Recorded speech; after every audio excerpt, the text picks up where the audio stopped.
태고의 겨울은 24년 5월 23일에 추가된 글렌베르나 던전의 새로운 난이도입니다. 어려움에서 조건을 달성하면 플레이할 수 있는 일종의 히든루트죠. 글렌베르나 매우 어려움, 줄여서 글메어라고도 부릅니다. 업로드 날짜 기준 마비노기에서 가장 어려운 던전이에요. 오늘은 글메어에 대해 이야기해볼까 합니다. 그러랑 글메어랑 잠옷방은 거의 똑같아요. 보스 패턴도 유사한 부분이 있으니 어려움에 어느 정도는 숙련되고 오시는 게 좋습니다. 근데 스펙 괜찮으면 아예 처음부터 메어가는 게 더 낫다고 하시는 분들도 계시더라고요. 이건 취향 차이, 개인의 선택, 그런 것 같아요. 뭐가 더 낫다라고 딱 단정 짓긴 애매하네요. 영상은 어려움에 숙련이 되어 있다는 걸 베이스로 이야기할게요. 어려움에 대한 건 이 영상을 참고해주시면 감사하겠습니다. 딜러 스펙은 주딜 나브 S50, 세바는 전행비 60, 파티 힐링 600 이상의 원드 세공 계속 18 이상. 파티 조합은 5딜러 3세바, 낮에 2딜러 2세바, 밤에 3딜러 1세바. 2세바로도 가긴 하지만 트라이의 안정적인 건 3세바니까 그 기준으로 말씀드릴게요. 정비하고 반반 나뉘어서 입장, 가운데 보스 5% 까고 이동. 잠못방은 글메어만의 특징을 살짝만 짚고 넘어갈게요. 태고의 겨울로 진입하기 위해서는 장작과 불씨가 각각 2개씩 필요합니다. 어려움에서 무시했던 사슴을 신경 써서 잡아야 해요. 사슴은 소환되고 잠시 후에 반대편으로 이동되니까 우리 쪽에서 충분히 잡았다 싶으면 방치해뒀다가 반대편으로 보내면 됩니다. 사슴은 1번 방과 2번 방에서 잰대요. 사슴 돌진에 맞으면 장작 불씨가 하나 사라지니까 조심하시고, 2번 방 끝나고 장작 불씨 개수 못 채우면 어려움 가던가 리방해야죠. 3번 방 토릴라 끝나고 정비, 장작 불씨가 각각 2개 이상일 때 나오는 이걸 선택하면 됩니다. 라이프 게이지는 회복되지 않아요. 결계 메커니즘은 어려움과 동일합니다.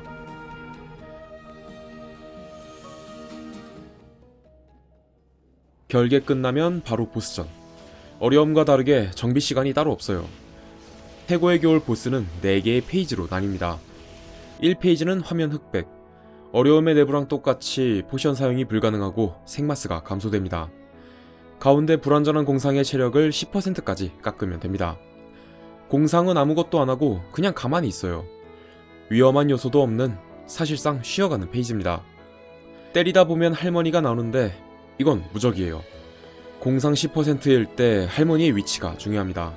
왜인지는 조금 있다가 이야기할게요. 봉팟 기준 거의 3시 혹은 9시에 할머니를 둡니다. 20%쯤 파티원 전부 한쪽으로 빠져서 어그로 끄는 방법이 정석이고, 자이언트는 타운트로 혼자 할머니 어그로를 끌 수 있어요. 한쪽으로 빼둔 할머니한테 셀레 폭수의 멜쇼을 써서 이동속도를 감소시키고, 담당자를 제외한 나머지가 가운데 붙어서 체력을 깎으면 됩니다. 이 페이지도 시작은 화면이 흑백입니다. 마찬가지로 포션 사용 불가능, 생마스 감소. 이 페이지에서 밤 인원은 보스 패턴에 피격되면 한기 디버프가 쌓입니다. 어려움과 마찬가지로 한기 관리는 신경 쓰셔야 합니다. 맵 중앙에 랜덤하게 장판이 생성되는데 이거 다 밟으면 안됩니다. 전부 밟으면 나오는 사슴을 잡아서 불씨랑 장작 뭐 이렇게 하는데, 제가 아는 그 어떤 파티도 이 기믹을 수행하지 않습니다. 80%가 되면 보스가 중앙으로 이동됩니다. 이때 재빨리 보스한테 붙어야 해요. 타수 패턴입니다. 10번의 타수를 넣을 때마다 장판이 생성되고, 장판이 파티원의 수만큼 생성되면 각자 장판 위로 이동해야 합니다. 위치렉 방지로 앵커나 실드를 쓰는 것도 좋습니다. 파회에 실패하면 즉사는 물론 페어링 라이프가 0이 되기 때문에 반드시 성공해야 하는 기믹입니다. 타수 패턴이 끝나면 포션 사용 불가능과 생마스 감소 디버프는 사라지지만 한기 장판과 엠버스 스프라이트가 나타납니다. 펫 소환 해제하고 그림자 은신을 써서 6시로 가면 됩니다. 정확히는 장판과 엠버스 위치를 보고 보스 딜하기 좋은 자리를 잡는 건데, 여차저차해서 6시가 국룰입니다. 어그로 끌려서 내려올 때까지 기다리면 됩니다. 70% 얼창, 밤 인원 머리 위에 칼이 생성되고 떨어지는 칼에 맞으면 즉사. 그 뒤 보스가 던지는 창에 맞아도 즉사. 메커니즘 자체는 어려움과 동일하지만 템포가 훨씬 빨라요. 칼 떨어지고 창 던지기까지 3초뿐이 안 걸립니다. 얼창까지 끝내고 딜에서 60%가 되면 3페이지로 넘어갑니다.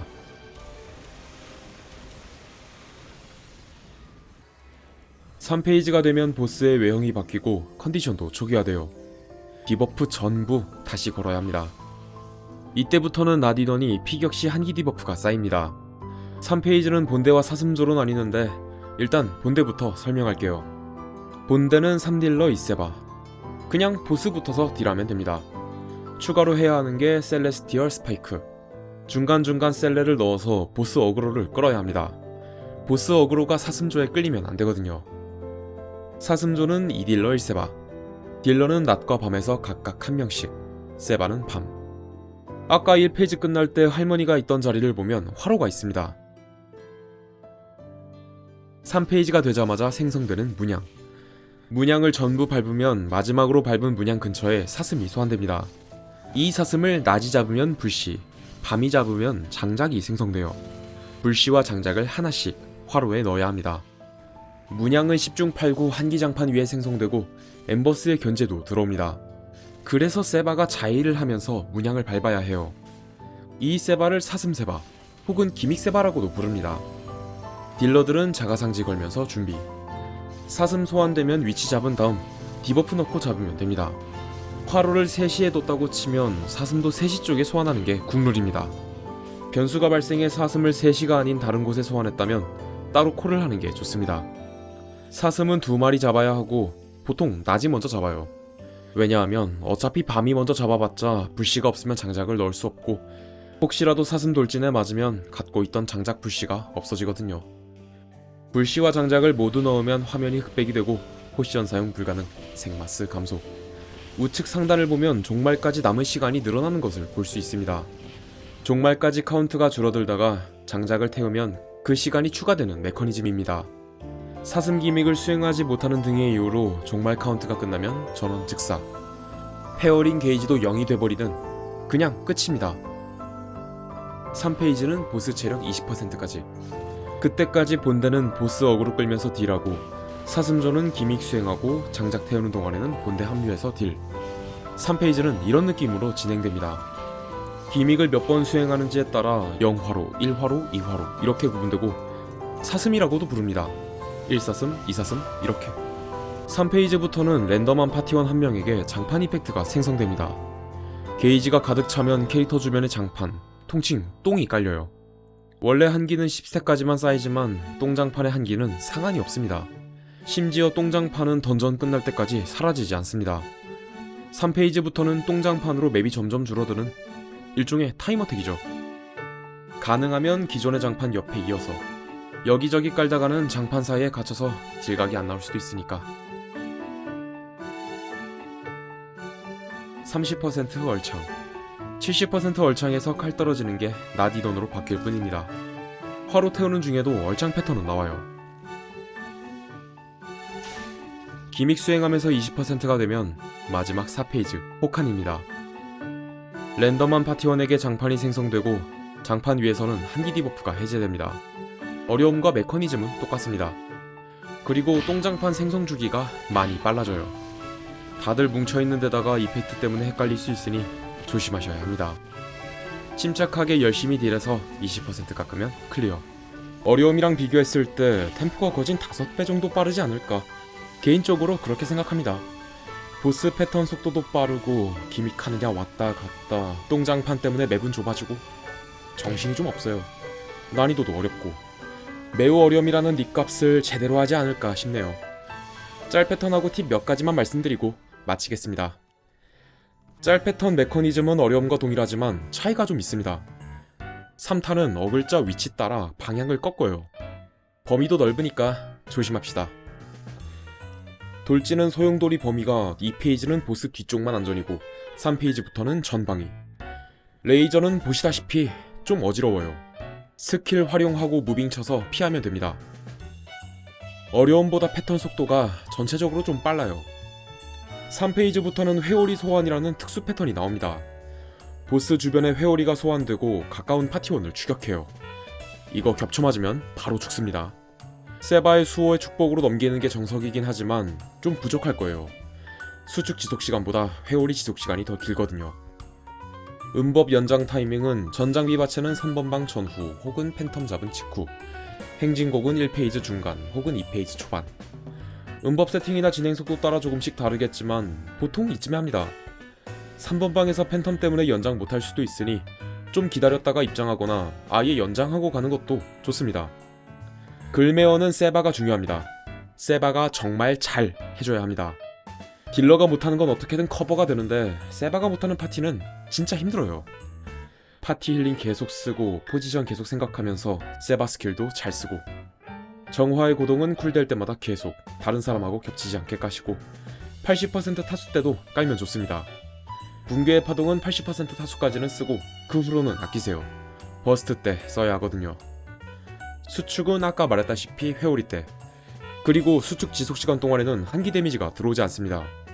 타수 끝나고 흩어질 때 혹은 얼창 때 한기 케어 용도로 쓸만합니다. 수축과 붕은 사전에 쓰는 순서를 정해두는 게 좋습니다. 60%가 되고 2페이지에서 3페이지로 넘어갈 때 캐릭터 이동은 안되지만 스킬이랑 패스화는 가능해요. 이때 고래, 딜링, 반신화, 변신 등 정비하면 좋습니다. 버스트 타이밍은 사슴조 합류 후, 보통 세바가 붕 넣었다고 콜 할 겁니다. 그때 딜러는 시외를 포함한 특성 키고 딜, 세바도 한 명이 시외 구동해서 케어해주는 게 좋습니다. 이건 상황마다 다르지만 한기장판이나 짤 패턴은 어느 정도는 무시하면서 딜하세요. 순수하게 한기로만 말라 죽는 건 세바 잘못입니다. 그래도 집중화살 같은 건 피하셔야 합니다. 보스 프라는 3번 긁어야 합니다. 1페이지 때 프라 키면 2페이지까지 가져갈 수 있고 3페이지에서 컨디션 초기화 되니까 다시 긁고. 이것저것 이야기했는데 사실 이대로 진행할 필요는 없습니다. 해고의 결이 출시되고 반년이 넘는 시간 동안 쌓인 빅데이터, 거기서부터 추출된 국룰 방법을 설명드린 거라 기본적인 메커니즘만 이해하면 저마다의 방법대로 플레이하셔도 상관없습니다. 근데 공팟에서는 영상대로 해주세요. 보상은 글렌 어려움에서 나오는 아이템에 추가로 글메어에서만 뜨는 것들이 있습니다. 방어구와 액세서리에 바를 수 있는 인챈트들. 현재 태고의 겨울이 최종 던전인 만큼 성능은 단연 최고입니다. 그만큼 비싸고. 완제품 액세서리도 하나 나와요. 불완전한 공상의 왕관 헤일로, 방보 5, 피어싱 1, 거기에 부가효과까지 달려있는 마비노기의 종결 장비 중 하나입니다. 이외에는 크리티컬 확률이 증가하는 미니어처, 칼리아흐의 무기외형 주문서. 글메어라고 어려움보다 드랍 확률이 높진 않아요. 하지만 나오는 아이템의 값어치가 커서 기대값이 높죠. 프리시즌과 함께 출시되는 탱커 아르카나, 세이크리드 가드. 보니까 글메어에서 세가 되게 좋을 것 같아요. 아마 정석 파티 조합이 바뀌지 않을까 싶은데 데이터가 많이 없어서 딱 단정 짓기는 애매하네요. 세이크리드 가드 출시 후에 대해서는 나중에 고정 댓글에 적어두겠습니다. 감사합니다.